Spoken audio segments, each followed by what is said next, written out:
ஓம் சாந்தி. 13/1/2026 காலை முரளி பாப்தாதா மதுபன்.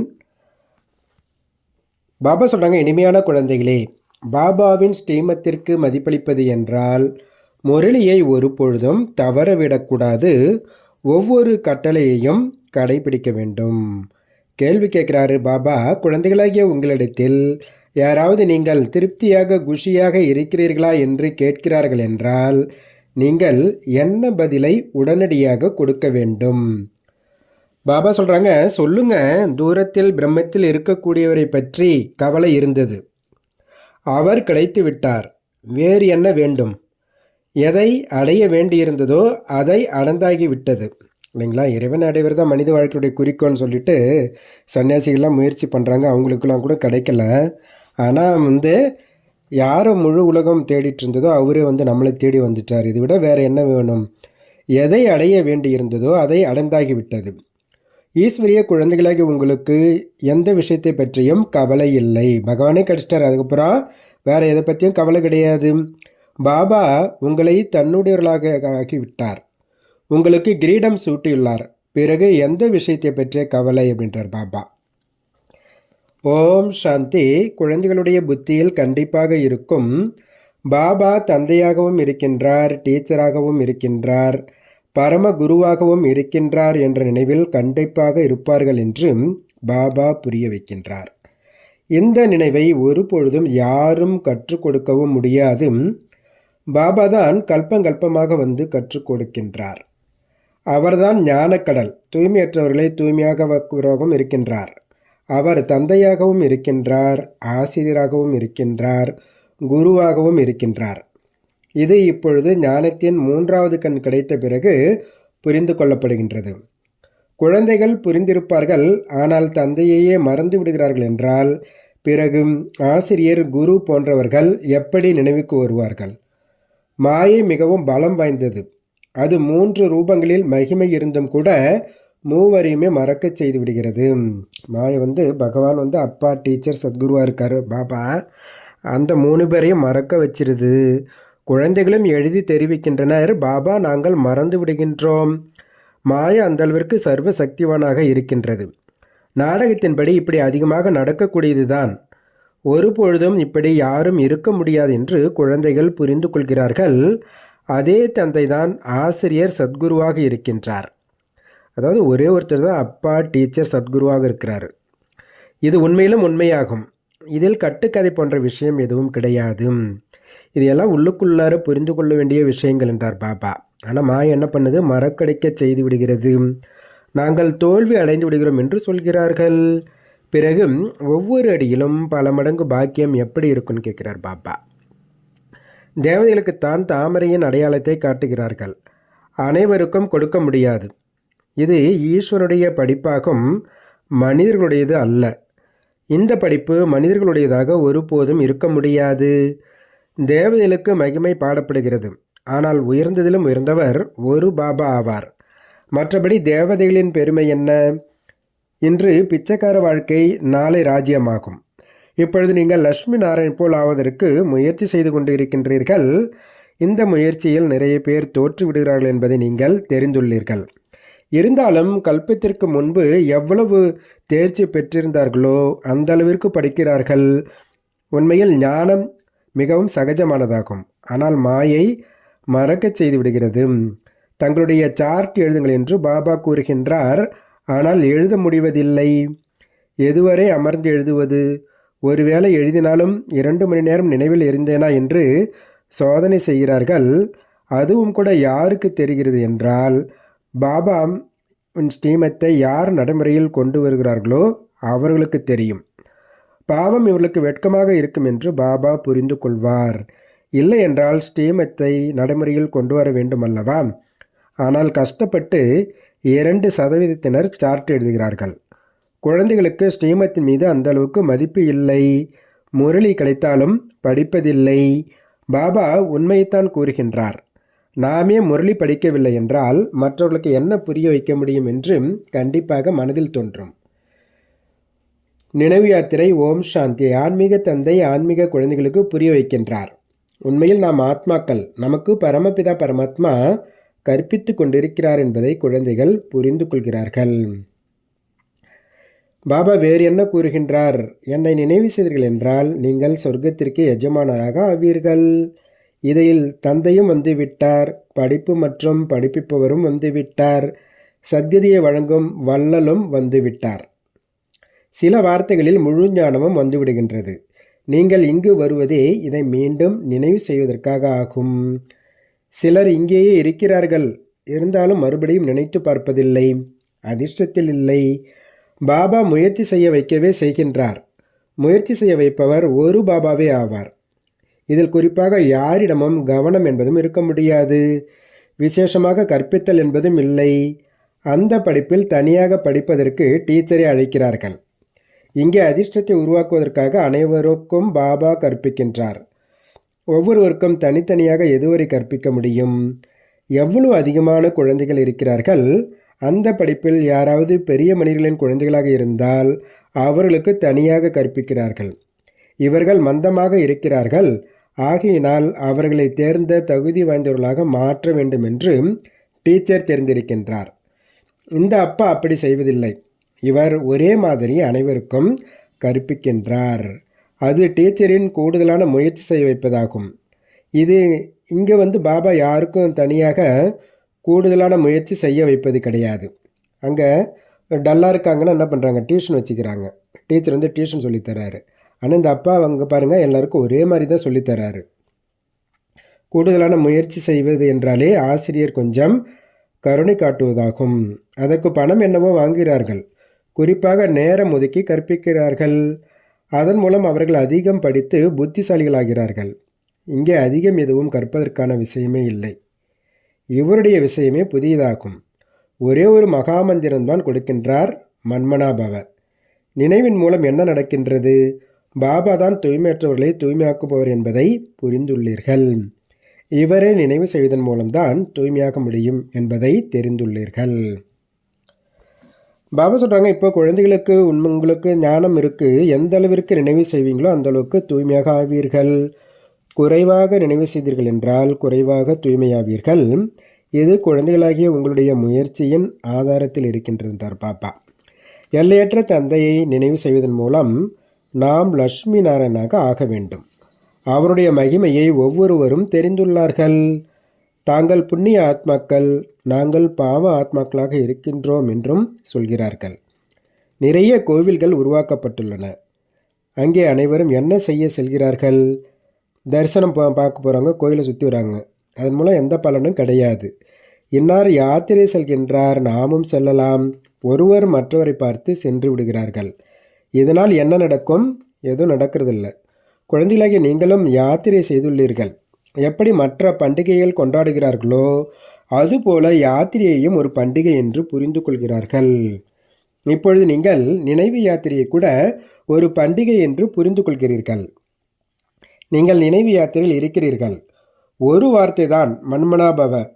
உங்களுடைய இந்த யாத்திரை துவக்க முடிவு இல்லாதது. இந்த யாத்திரையை நாங்கள் பல காலமாக செய்து வருகிறோம் என்று அவர்களும் கூறுகிறார்கள்.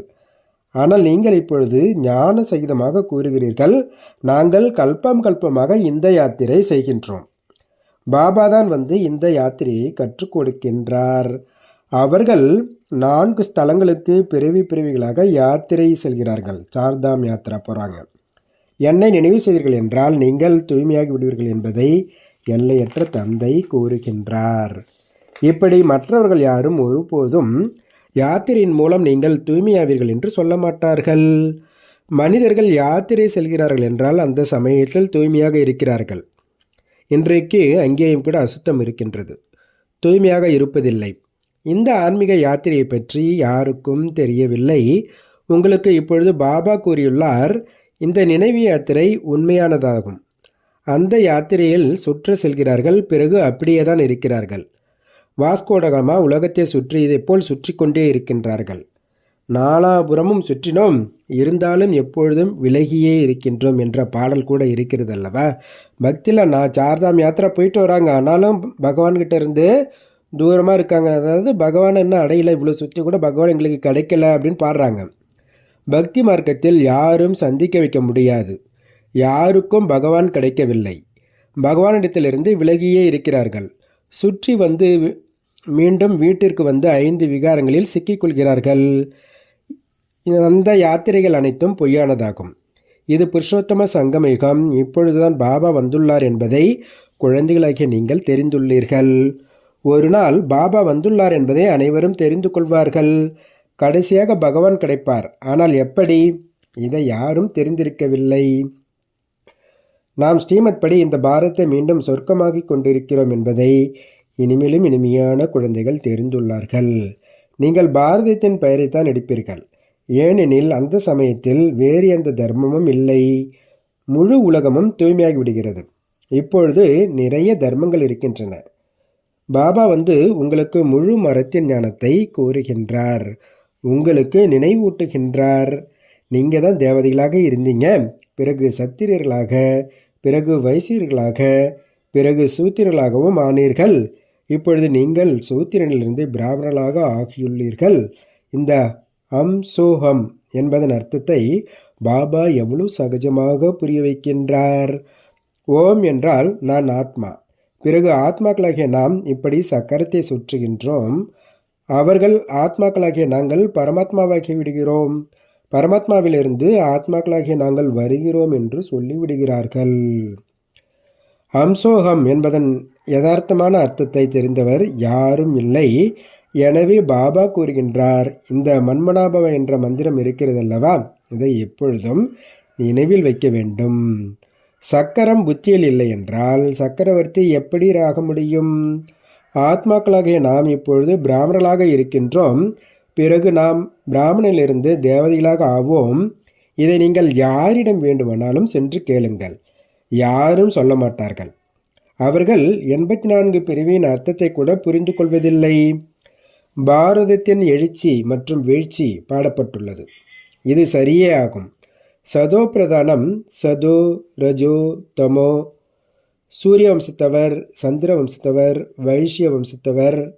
இப்பொழுது குழந்தைகளாகி உங்களுக்கு அனைத்தும் தெரிந்திருக்கிறது. விதையான பாபாவைத்தான் ஞானக்கடல் என்று சொல்லப்படுகின்றது. அவர் இந்த சக்கரத்தில் வருவதில்லை. நாம் ஜீவாத்மாவிலிருந்து பரமாத்மாவாக ஆகிவிடுகிறோம் என்பது கிடையாது. பாபா அவருக்கு சமமாக ஞானம் நிறைந்தவர்களாக மாற்றுகின்றார். அவருக்கு சமமாக கடவுளாக மாற்றுவதில்லை.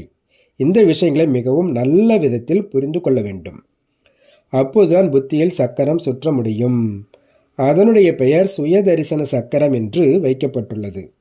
நாம் எவ்வாறு 84 பிறவிகளின் சக்கரத்தில் வருகிறோம் என்பதை புத்தியின் மூலம் நீங்கள் புரிந்து கொள்ள முடியும். இதில் அனைத்தும் வந்துவிடுகிறது. நேரமும் வருகிறது, வர்ணங்களும் வருகின்றது, வம்சாவளியும் தலைமுறை என்பதும் வந்து விடுகின்றது. இப்பொழுது குழந்தைகளாகி உங்களுடைய புத்தியில் ஞானம் முழுவதும் இருக்க வேண்டும். ஞானத்தின் மூலம்தான் உயர்ந்த பதவி கிடைக்கின்றது. ஞானம் இருந்தால் மற்றவர்களுக்கும் கொடுப்பார்கள். உங்களின் மூலம் படிவங்கள் எதுவும் நிரப்பப்படுவதில்லை. அந்த பள்ளிகளில் தேர்வு இருக்கிறது எனும் பொழுது கேள்வித்தாள்கள் வெளிநாடுகளிலிருந்து வருகின்றது. யார் வெளிநாடுகளில் படிப்பார்களோ அவர்களுக்கு அங்கேயே தேர்வு முடிவுகள் வந்துவிடும். அதிலும் கூட சில உயர்ந்த கல்வி அதிகாரி அந்த தேர்வுத்தாள்களை சோதிப்பார்.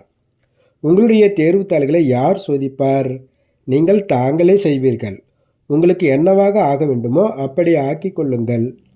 முயற்சியின் மூலம் எப்படி ஆக வேண்டுமோ அந்த பதவியை பாபாவிடமிருந்து பெற்றுக்கொள்ளுங்கள். கண்காட்சி போன்றவற்றில் குழந்தைகள் கேட்கிறார்கள் அல்லவா, நீங்கள் என்னவாக ஆவீர்கள்? தேவதைகளாக ஆவீர்களா? வக்கீலாக ஆவீர்களா?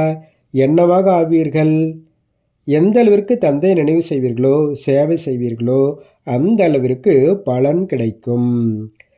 யார் நல்ல விதத்தில் பாபாவை நினைவு செய்கிறார்களோ அவர்கள் நாம் சேவையும் செய்ய வேண்டும் என்று புரிந்து கொள்கிறார்கள். பிரஜைகளை உருவாக்க வேண்டும் அல்லவா? இது ராஜ்யம் ஸ்தாபனை ஆகி கொண்டிருக்கின்றது. எனவே அதில் அனைவரும் வேண்டும். அங்கே மந்திரிகள் இருப்பதில்லை. யாருக்கு புத்தி குறைவாக இருக்கிறதோ அவர்களுக்குத்தான் மந்திரிகள் அவசியமாகும். அங்கே உங்களுக்கு வழி சொல்வதற்கான அவசியம் இருப்பதில்லை.